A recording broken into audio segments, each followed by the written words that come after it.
Praise the Lord. ഇന്നത്തെ വിചിന്തന ഭാഗങ്ങൾ നമുക്ക് ശ്രദ്ധാപൂർവം വായിച്ച് ധ്യാനിക്കാം. ഒരേ ചോദ്യം ചോദിക്കുന്നത് പോലെ തോന്നും. രണ്ട് ഭാഗവും, ലേഖനവും സുവിശേഷവും.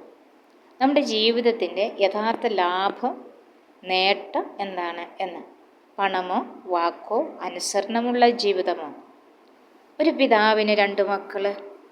വയലിൽ പോകാൻ ചോദിച്ചപ്പോൾ ആദ്യത്തെ മകൻ പോകുന്നില്ല എന്ന് പറഞ്ഞു, പിന്നീട് പോയി. രണ്ടാമത്തവൻ പോകാമെന്ന് പറഞ്ഞു, എന്നിട്ട് പോയില്ല. യേശു ചോദിക്കുകയാണ്, ആരാണ് പിതാവിൻ്റെ ഇഷ്ടം നിറവേറ്റിയത് എന്ന്. പോകാമെന്ന് പറയുന്നവനല്ല, ചെയ്യുന്നവനാണ്, ചെയ്തവനാണ് സത്യത്തിൽ ഹിതമനുസരിച്ചത്. വാഗ്ദാനം കൊണ്ടല്ല, അനുസരണം കൊണ്ടാണ് നമ്മൾ ദൈവത്തിൻ്റെ മക്കളാകുന്നത്. ചുങ്കക്കാരും പാപികളും പോലും അനുതപിച്ച് അനുസരിച്ചു സ്വീകരിക്കപ്പെട്ടു. ദൈവഭക്തിയാണ് വലിയ നേട്ടം എന്ന ലാഭമെന്ന് ഈ ലേഖനഭാഗം രേഖപ്പെടുത്തിയിരിക്കുന്നു. വിശുദ്ധ പൗലോസ് പറയുന്നു, ഉള്ളതുകൊണ്ട് തൃപ്തിപ്പെടുന്നവന് ദൈവഭക്തി വലിയൊരു നേട്ടമാണ്, ലാഭമാണ് എന്നൊക്കെ. എന്തുകൊണ്ട്?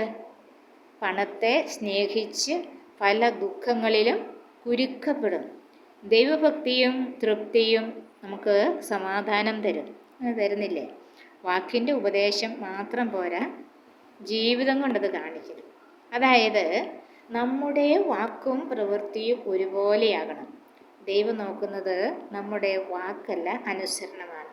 നമ്മുടെ കയ്യിലെ പണമൊന്നുമല്ല ദൈവം നോക്കുന്നത്, ദൈവഭക്തിയോടെയുള്ള തൃപ്തിയാണ്. സംതൃപ്തിയുള്ള ഒരു ജീവിതം നമുക്ക് കാത്തു സൂക്ഷിക്കണം.